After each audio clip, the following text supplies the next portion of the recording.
Howdy folks, Doc here with Last Best Tool. And Olight sent me a few items in preparation for their upcoming holiday sale. And so I've been carrying them, testing them out, and I'm going to make separate videos about them. But I'm going to start out with this guy because that's kind of a unique entry into not only Olight's lineup, but into flashlights in general. This is the Olight i3T EOS in carbon fiber. It's actually a carbon fiber wrapped aluminum tube. There are a couple other carbon fiber flashlights on the market, but most of them are more like carbon fiber inlays or highlights. What Olight is going for here is a head-to-tail carbon fiber wrap on an aluminum tube. Now, why do you have to have the aluminum? Why can't it be full carbon fiber? And Olight says that's because there is no way to make carbon fiber conductive enough. Generally, what you've got in a regular flashlight, one end of the battery basically produces or allows the electrons to flow, but through the body of the flashlight. So the body is acting like a wire. Well, if carbon fiber is non-conductive or acts as an insulator, you have to have something inside it. Now, in the old days on the plastic-handled flashlights, you probably remember the big D-cell ones, they would actually run a metal rod down the side of the flashlight, and it would have material that touches the tail of the battery and then allows that to create or complete the circuit. Now, if I drop a battery in here, and if this was a full carbon fiber tube, how would the circuit be completed? Well, Olight says it's impossible, and they tried different things, maybe embedding, I don't know, copper shavings or something into the carbon fiber weave. They could not get it to work. I don't think it's impossible. I think it's going to happen somehow. What gives me hope is I've got a little snap-on kind of a test probe here that uses a carbonized plastic, which allows conductivity when I'm touching it. So I don't have to have a separate wire running to a battery. It is charged here. It does use its own power source to probably amplify that signal and give an audio light or audio sound and a light. But apparently they found a way to somehow make plastic conductive. So I don't know. I'm holding my hopes out that we'll be able to solve that. Another company. This is a Polytac flashlight from Streamlight. Basically, it's a plastic covered aluminum tube. This has been around for a while, so you can see they did the same solution. Not unusual. You can make anything on the outside as long as the inside has that conductivity. But why carbon fiber? Why put all this effort into a carbon fiber light? Well, first of all, that's what we as humans do, is we explore, we try different things. I like the feel of carbon fiber. I like the durability. I like its options. In a thin tube, I'm not sure what its advantages are other than I like the look and I like the feel.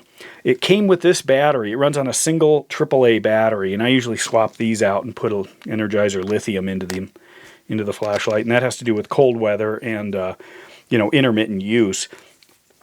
2 output levels on this. It's got a 5 lumen, 5 lumen and 180 lumen. The runtime with the 5 lumen is about 16 hours, and you get about 21 minutes of full blast. Uses a 2-second delay on the tail cap, so if I push it and leave it for more than 2 seconds, when I push it again, it just shuts off. If I'm within that 2 seconds, it'll transfer to the higher output. Again, 2 seconds, and then it'll shut off. Otherwise, I can just toggle between them. I do have a fairly stiff button on the back, so I can easily avoid clicking it if I want momentary light. 5 lumens is great. 5 to 1 lumen is a perfect setting. All lights should have that. And then the 180 is the max coming out of this thing at the moment. And this is actually, my guess, is more of a test flashlight.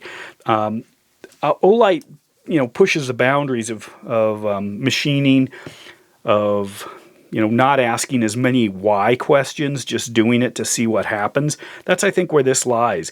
It takes effort. I mean, they had to figure out how to do the carbon fiber wrap, finish it high quality, machine in some details, all for a fairly reasonable price. Kind of surprised me. They've worked with different anodizations, different machining, color schemes, textures, anodizing different parts, pretty common now. So you can have highlights, and then providing things in different colors. Nice anodization across color schemes, so you can kind of choose what it is that you want. Now, carbon fiber is an excellent material. It's got a lot of really good properties. It also has, some requirements. It's somewhat like titanium in that not anything can be made out of it easily. In fact, I've seen some knives, they just literally have like a print of carbon fiber over the top. It isn't really carbon fiber. You can make it smooth, you can make it textured. It does have some characteristics that are highly desirable, somewhat like G10, only G10 is probably a lot less expensive.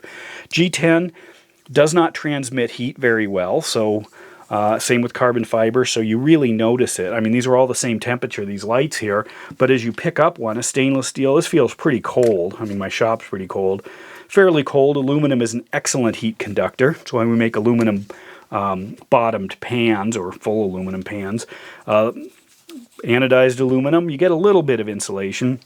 Titanium transfers the heat pretty well, so it does feel cold. Steel is probably the coolest there. Some materials really transfer it well. Some don't almost at all, like micarta, like G10, like carbon fiber. So when you pick up something like this, you don't say, wow, that's cold, even though it might be cold.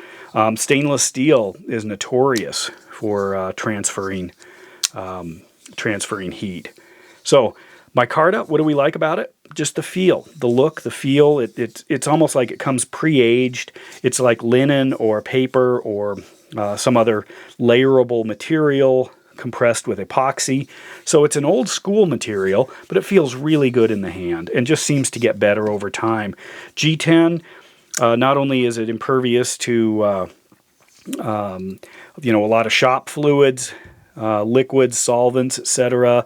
It doesn't tend to fade or become brittle over time if exposed to ultraviolet, and it's non-magnetic. It also has some really good buildable characteristics. You can make it in almost any color. You can have it layered. You can easily machine it or form it to fit about anything. It's just a great material. And then finally with G10, one of my favorite things is it doesn't conduct electricity, in case that ever is necessary. Just throwing that out. So carbon fiber has many of the same characteristics, just a little bit harder to work with. And it's a weave. It's like a fabric, carbon fabric. So why not wrap a flashlight with it? So that's what they did. So they're testing this out. My guess is in a year or two when we look back at this thing, it's going to look primitive. But it's the starting point for Olight.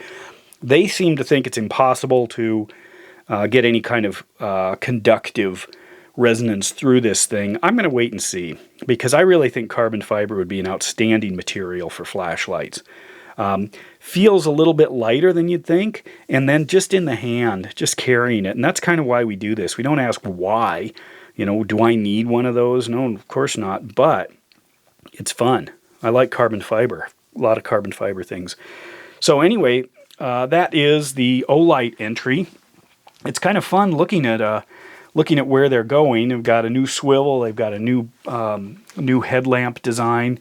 They've come out with a Christmas-themed i3 EOS, little tiny, again, a single Energizer replacement, a single AAA flashlight for key rings, double O-rings. I mean, they're exploring this, so I figure pretty soon I'll have a whole year's worth of holiday lights that I can swap out.